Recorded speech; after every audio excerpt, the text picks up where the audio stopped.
Hello everybody, my name's Sally Dyer, and I'm a portrait artist and I live in Lancashire. Although I specialise in portraits, I think I would say that I'm a generalist. I love all forms of creativity, and I also am a teacher, an art teacher, so I love to dabble in everything. But because I specialise in portraits today, I thought we'd go through each feature on the face, so the eye, the nose and the mouth, over a series of 3 videos, so that you will learn how to confidently draw features, but then also learn how to pop those in position on the face so that you can draw your family members and your friends and draw realistic portrait faces. So with that in mind, I thought we would start with a picture. So you can have this on your laptop, your iPad, whatever you've got if you don't have a printer. I've printed this not so flattering picture of myself out. And just to start the tutorial, we're going to mark out really lightly the line across each position of the feature so that we can see how everything lines up, because proportions are really important when it comes to getting to really capturing the character of somebody. So I'm going to go across the middle of the eye, across the bottom of the nose. You can see that the nose sort of lines up with the bottom of the ears, and through the middle of the mouth, just so I know where that is positioned on the face. So I've taken this picture of myself and I've taken it straight on, and the reason I've done that is because that's going to make my job a lot easier when I'm drawing it, because all the features are face on and it doesn't skew the proportions of anything. If I took that picture side on, or with my head slightly tilted, everything would be off. Or if I had my head slightly down, things would be squished. So if you take your picture front on, just head and shoulders, and if you do have a printer, you print it on A4 and try and fill it. I couldn't get rid of this margin, but that's okay because my piece of paper had a margin as well, so it just means that that fits quite well on my paper that I'm going to draw it onto. So now that I know where the positions are, I'm just going to really lightly mark out the shape of a face. So everybody's face is a totally different shapes. Mine's kind of an oval, maybe a heart. I go with an oval egg shape. So I'm just going to really quickly sketch that. If I move them close together, I can kind of get an idea of where the top of the head should be on the paper and where the bottom should be. I'm going to bulk out these side bits. So when you're drawing, if you break everything down into shapes, you'll find it a lot easier. So that's just about what I'm going to leave it as. And then I'm going to just go across and lightly guess where things are going to be on there feature wise. Right, and then we're going to set that aside and we're going to come back to that later in the tutorials. Okay, so now we're going to focus on the eye. So today's session is going to be about how to draw eyes accurately.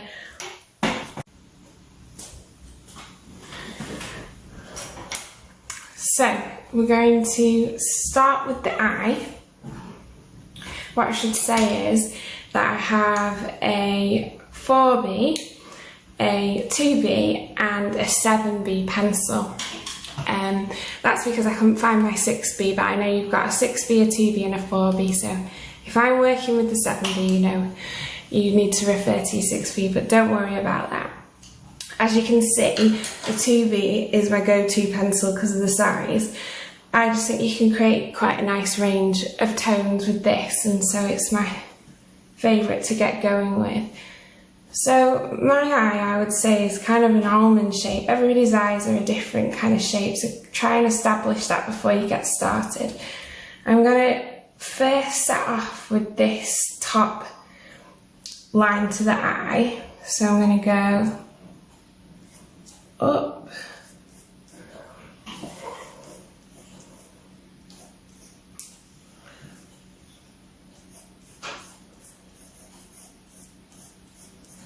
and then flatten that curve out right around here. Obviously, don't worry if you're making a line that you're not happy with. I'm quite fluffy with my lines. I remember my teacher always saying that you need to be more defined, but I don't worry about that. I can worry about that later once you're happy with the shape that you've got. That's what a rubber's for.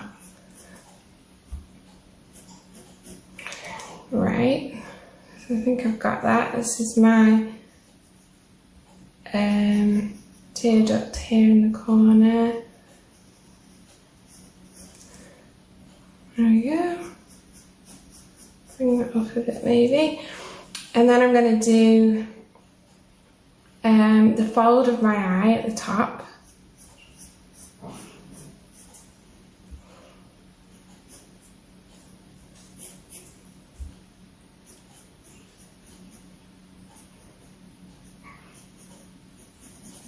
About there.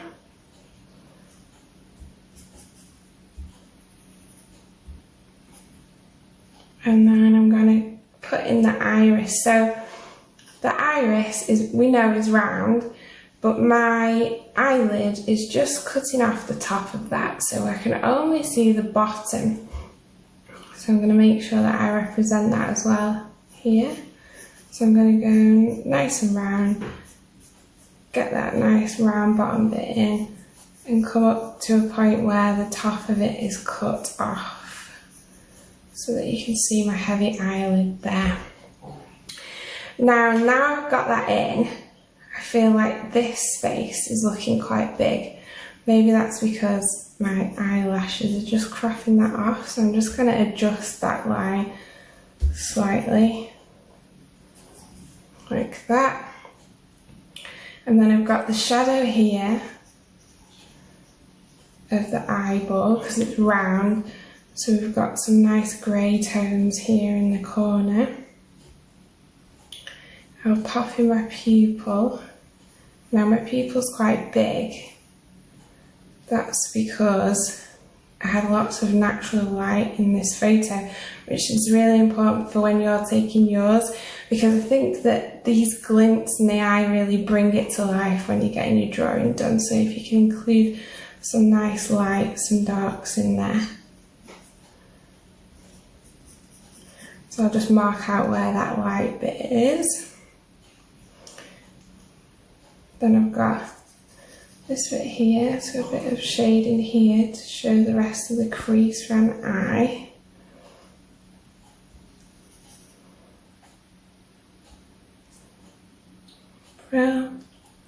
Right, so now I'm going to start defining a bit. So I'm going to move on, not to my 7B, to my 4B.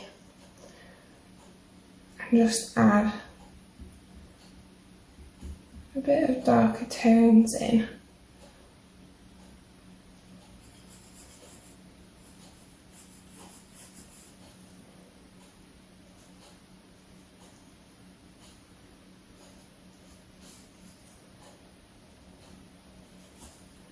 This bit over here is quite dark, isn't it? And then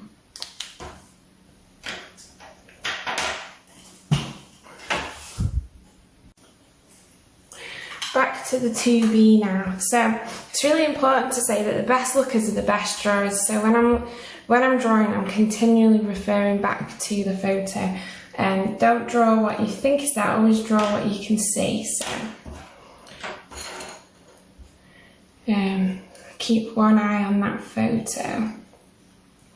So I'm just going to start adding some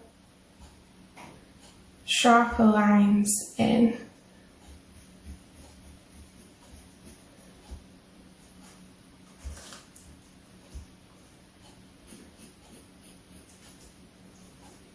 I'm going to shade with the 2V, and then I'm going to get in there with the 4V.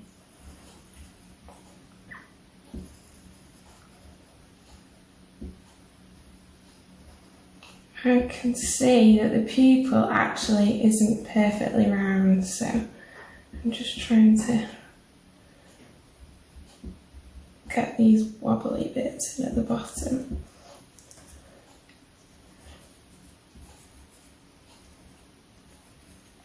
Then it's got these darker outlines to the iris.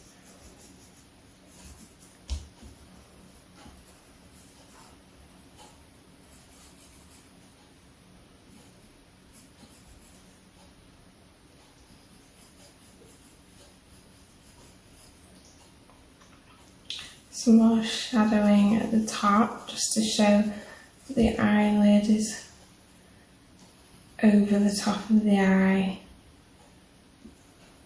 not allowing that light in. There's a kind of lighter section around here, so I kind of just like block off the lighter and the darker bits now and then build it up, build the darker bits up. Trying to keep this section brightly white so there's a nice contrast, so you can really see that glint.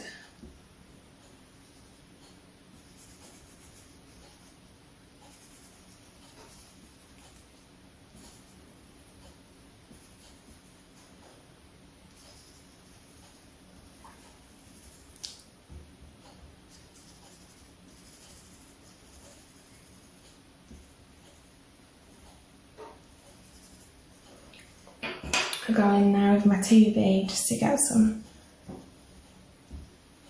sharper marks in. Go around this edge again.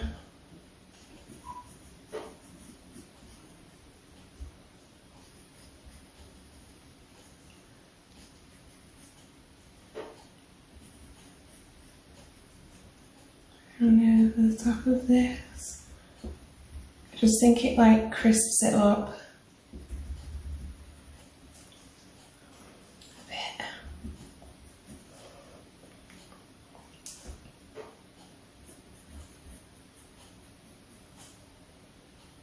Right, so now I'm going to start adding my eyelashes in. Now they're a thing that we've drawn since we were kids, like, you know, in cartoons, and we've got our own idea of how they should look. But I feel that I can see each eyelash individually, so I should be able to just follow each line. So the eyelash, I would start from the base, curve and flick up. Look at the direction it's going in. So at this side, they're going that way. In the middle, they splay in each direction. And then at the edge, they're all going this way. So I'm going to do that as well. I'm using this pencil because I can just get a sharper line, but I might go in, this is the 2B, I might go in to some areas darker at a later stage. Let's see how we get on. So you want to flick up because you want that nice point at the pointed edge. You don't want your eyelashes to be thick at the end, do you?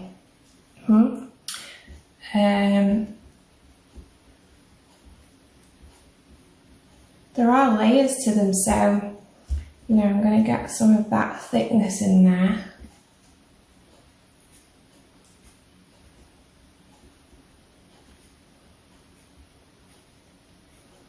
And I'm going in this direction now, can you see? I'm going to bring them down further because I know that my eyelashes do just crop into and take away from the white of the eye, if you can see that.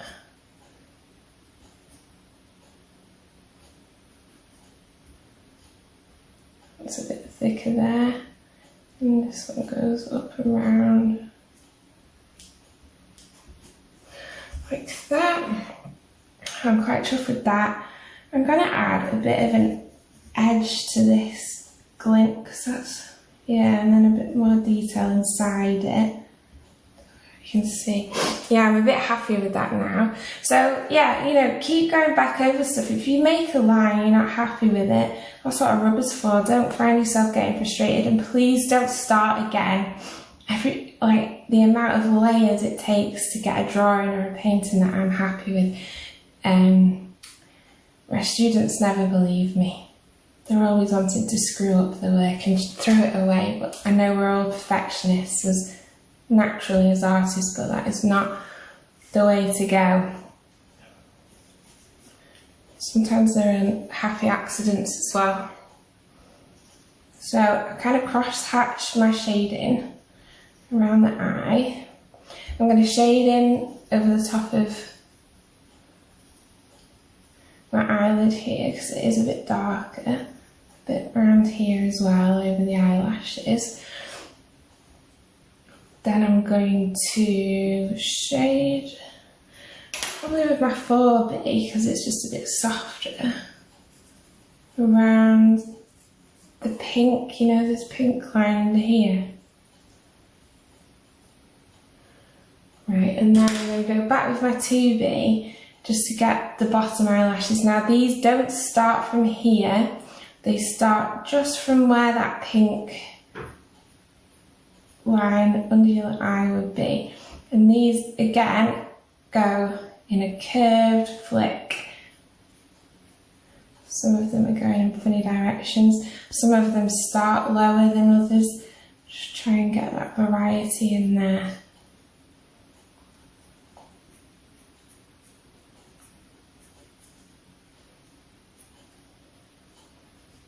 And shade around here. A bit darker ones.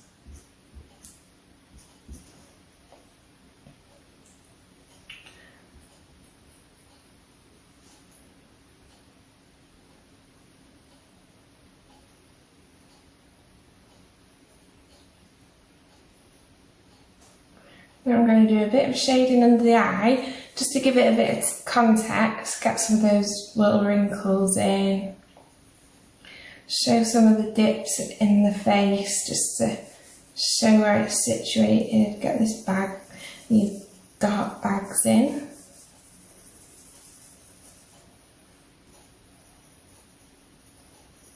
Frill.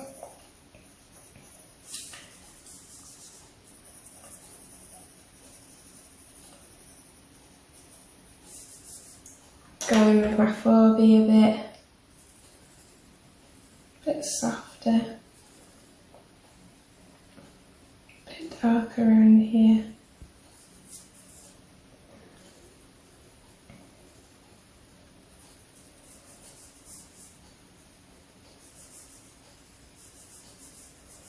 Over the eyelid, under the eye, here.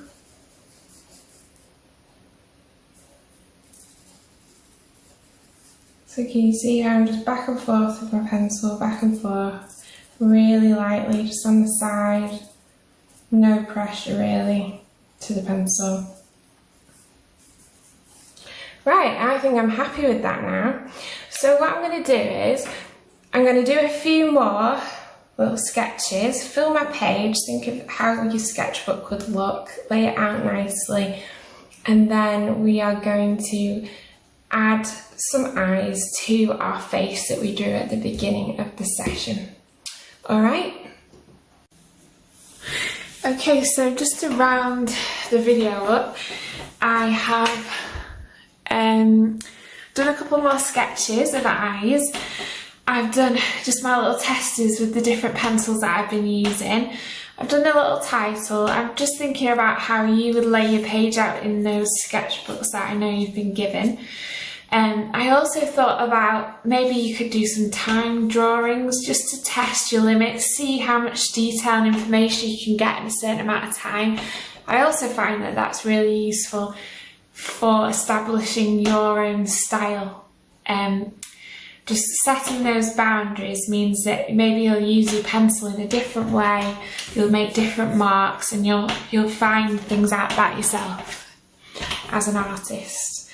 So I've done a 3-minute one, I've done a 5-minute one of the opposite eye just to see what difference that made.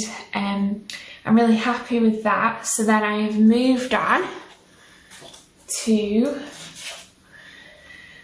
back to my face. Now I've practiced my eyes. I have popped in the size, and the way I've done that is I've just looked at this. I've defined the outer line of my face. I've used my pencil, established like the average size of each eye, and I figured out that in the middle was about the size of one eye. So there's one, there's one, there's one. And I figured out the edge size as well, and I just made a little mark like that. So that's where the corner of my eye is, fab, mark. That's where the corner of this eye is, fab, made a little dash, mark. Then I knew that that in between needed to be about the same size, made a little mark again, and did the same on the other side. And that just meant that because I've drawn in my line based on the line I made on here, and now I've made the marks to figure out the size that I have to play with, I drew a line like this, an outline like this, a contour line, and then I just filled in my detail, referring back to the picture. And also, now that I'd warmed up with all my sketches, I was feeling pretty confident, so I just went for it.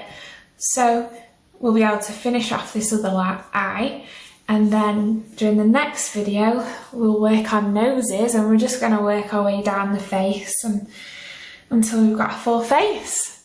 I hope you've enjoyed the video. If you have any questions or you need any help, I'm sure that Project Ink will forward those on to me, and I'll try and get back to you. Thank you, well done, bye.